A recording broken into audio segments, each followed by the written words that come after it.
नमस्कार। आज बात करते हैं भारत के सबसे बड़े टैक्स रिफॉर्म की, यानी जीएसटी की। अरे हाँ, वही गुड्स एंड सर्विसेज टैक्स। ये एक ऐसा बदलाव था जिसने हमारे खरीदने बेचने के तरीके को कह सकते हैं कि पूरी तरह से बदल दिया। तो चलिए इसे एकदम आसान भाषा में समझते हैं। कभी ऐसा हुआ है कि कोई बिल हाथ में आया हो और उसे देखकर सिर घूम गया हो कि भाई एक ही चीज पर इतने सारे अलग अलग टैक्स क्यों लगे हैं? अगर ऐसा महसूस हुआ है तो ये कोई नई बात नहीं थी। जीएसटी आने से पहले ये उलझन बहुत ही आम थी। तो सवाल ये उठता है कि आखिर इतने सारे टैक्सों को हटाकर एक जीएसटी लाने की जरूरत पड़ी ही क्यों? मतलब जीएसटी ने आखिर ऐसी कौन सी बड़ी मुश्किल हल कर दी? चलिए देखते हैं। देखिए, जीएसटी से पहले का जो सिस्टम था ना, वो सच में एक मकड़ जाल जैसा था। केंद्र और राज्य सरकारें दोनों मिलकर दर्जन भर से भी ज्यादा अलग अलग टैक्स लगाती थीं। सोचिए, वैट, एक्साइज, सर्विस टैक्स और न जाने क्या क्या। अब इस उलझे हुए सिस्टम में क्या होता था, छोटे बड़े सभी कारोबार फंसकर रह जाते थे। इससे व्यापार करना मुश्किल तो था ही, महंगा भी हो जाता था। तो इस मकड़ जाल का जवाब एक बहुत ही बड़े और सरल आइडिया के रूप में सामने आया। एक राष्ट्र एक कर, यानी वन नेशन वन टैक्स। और बस यहीं से जीएसटी का जन्म हुआ। मकसद बिल्कुल साफ था, पूरे देश के लिए एक जैसा सीधा और सरल टैक्स सिस्टम बनाना। अच्छा, ये सुनने में तो बहुत बढ़िया लगता है ना? लेकिन सवाल ये है कि जीएसटी असल में काम कैसे करता है? इसे समझने के लिए हमें इसके 3 हिस्सों वाले सिस्टम को जानना होगा। चलिए एक एक करके इसके जो मुख्य हिस्से हैं उन्हें समझते हैं। जीएसटी में ना सारा का सारा खेल लोकेशन का है। मतलब अगर कोई चीज उसी राज्य में खरीदी और बेची जा रही है तो उसे कहते हैं इंट्रा स्टेट सप्लाई। लेकिन अगर कोई दिल्ली में बैठकर मुंबई से कुछ मंगवा रहा है तो वो कहलाएगी इंटर स्टेट सप्लाई। और बस यही छोटा सा फर्क तय कर देता है कि टैक्स कौन सा लगेगा। अब ये स्लाइड बहुत जरूरी है, तो इसे जरा ध्यान से समझते हैं। जब कोई लेन देन एक ही राज्य के अंदर होता है तो बिल पर लगते हैं 2 टैक्स। एक होता है सीजीएसटी, जो सीधा केंद्र सरकार को जाता है, और दूसरा एसजीएसटी, जो उस राज्य सरकार की जेब में जाता है। सिंपल।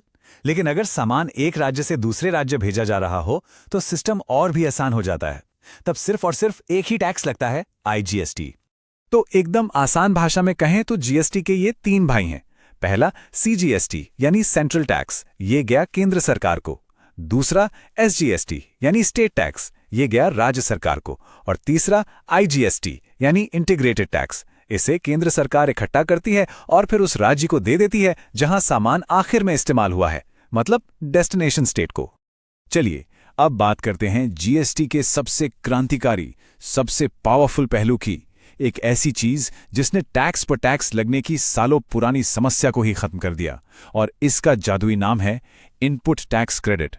तो ये इनपुट टैक्स क्रेडिट या आईटीसी आखिर है क्या चीज? चलिए इसे ऐसे समझते हैं।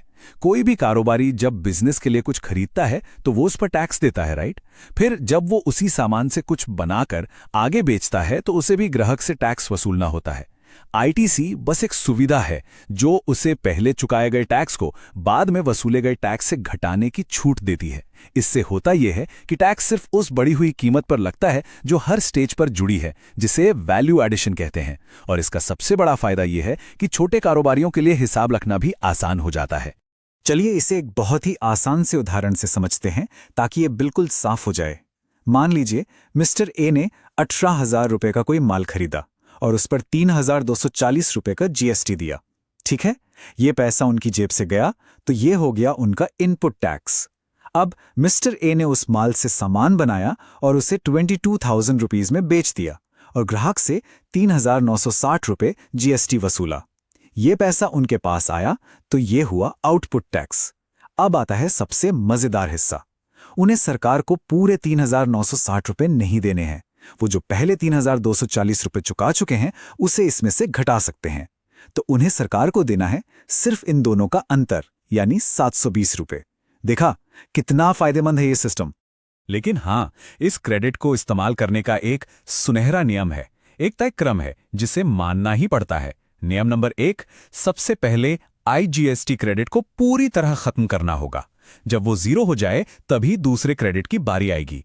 और सबसे जरूरी नियम नंबर 3, सीजीएसटी और एसजीएसटी क्रेडिट आपस में कभी एडजस्ट नहीं हो सकते। मतलब केंद्र का टैक्स चुकाने के लिए राज्य का क्रेडिट इस्तेमाल नहीं हो सकता और राज्य का टैक्स चुकाने के लिए केंद्र का नहीं। ये दोनों अपनी अपनी लेन में ही चलते हैं। अब तक तो हमने बात की जीएसटी के बेसिक्स की, लेकिन अब बात करते हैं जीएसटी की दुनिया में हो रहे सबसे ताजा और सबसे बड़े बदलाव की। एक ऐसा बदलाव जो इस विषय को आज और भी ज्यादा जरूरी बना देता है। इसे कहा जा रहा है जीएसटी 2.0। जी हां, ये एक बहुत बड़ा, एक ऐतिहासिक परिवर्तन है। जीएसटी 2.0 का लक्ष्य है टैक्स सिस्टम को और भी ज्यादा सरल बनाना और इसके लिए एक नई 3 स्लैब वाली संरचना लाई जा रही है। तो ये रही नई बिल्कुल साफ सुथरी टैक्स की दुनिया। अब मुख्य रूप से बस 3 दरें होंगी। पहली 5% जो रोजमर्रा की जरूरी चीजों पर लगेगी, दूसरी 18% जो ज्यादातर स्टैंडर्ड चीजों के लिए होगी, और तीसरी 40%। ये भारी भरकम टैक्स लगेगा लग्जरी आइटम और सिन गुड्स पर, मतलब वो चीजें जो सेहत के लिए अच्छी नहीं मानी जाती। तो सवाल यह है कि इससे आम इंसान की जेब पर क्या असर पड़ेगा। खैर, अच्छी खबर यह है कि कुछ रोजमर्रा की चीजें सस्ती हो रही हैं। जैसे इस स्लाइड पर देखिए, शैम्पू और टूथपेस्ट जो पहले 18% के स्लैब में थे, अब सीधे 5% पर आ गए हैं। छोटी पेट्रोल कारें और एसी, टीवी जैसे आइटम्स भी 28% से उतरकर 18% पर आ गए हैं। मतलब अगली बार शॉपिंग करने पर बिल थोड़ा कम आ सकता है। और जाहिर है दूसरी तरफ कुछ चीजें महंगी भी हो रही हैं, खासकर सिन गुड्स जैसे कि कोल्ड ड्रिंक्स और कैफीन वाले ड्रिंक्स, जिन पर टैक्स 28% से सीधा 40% हो गया है। बड़ी गाड़ियां, याट और प्राइवेट जेट जैसी लग्जरी चीजों पर भी अब यही 40% की दर लगेगी। इसके साथ ही कोयले जैसे माइनिंग प्रोडक्ट्स पर भी टैक्स बढ़ाया गया है। ये चार्ट नई जीएसटी की तस्वीर को बिल्कुल साफ कर देता है। कहां पहले कई सारी दरें थी और कहां अब ये 3 स्तरीय ढांचा। ये सिस्टम को सरल बनाने के वादे को और भी मजबूत करता है।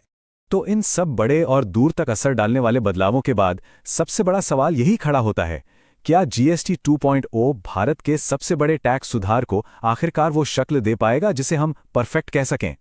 ये एक ऐसा सवाल है जिसका जवाब हमें आने वाला वक्त ही देगा।